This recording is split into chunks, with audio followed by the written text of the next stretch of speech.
Or how do I change my processes from a remote worker to somebody that's onshore? So great question. The process is the same, but in remote workforce, what a world we live in. What a world that we can work with someone in our time zone. They're just in South America and their cost of living is dramatically different than what we pay up here in North America. I mean, what a time to be alive. But you do have to ask some key things. One, you need to know, how do you balance me as a client who's only asking 10 hours a week with your desire to build your own business, your desire to have other clients? How do you balance that? Because you want to, as a contractor, you can't tell them what to do, but you're probably going to want to work with them 2 hours every day. Do they have that time availability?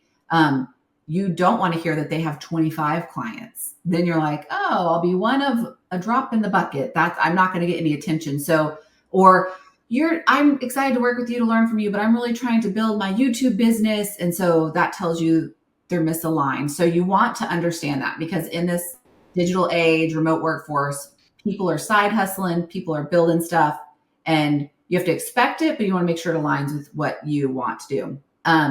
Another one that is extremely important is internet speed. You need to have them take a screenshot of upload download speed from their work desk, from their desktop, because you don't want them dropping. I mean, it's going to happen to me. And I live in Houston, Texas. The other day, my power was out for 2 days. I'm like, what the heck, man? So it happens, but you don't want it to be a regular thing. So you need to know. And then, having them in the process do kind of an intro video, like a 1-minute video, can be very helpful, because again, offshore, will you be able to communicate with this person?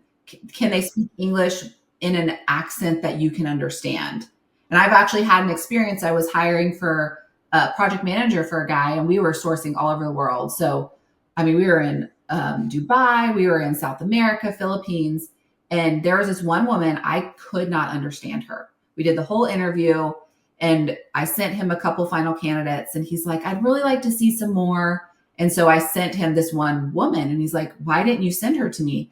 I said, her accent was too strong. Well, he listened to the interview and he's like, I can understand her perfectly fine. I was like, well, fantastic. And he ended up hiring her. And so it's like, that's great. I got off and had to go lay down for a second because I just couldn't, but I'm Southern, whatever.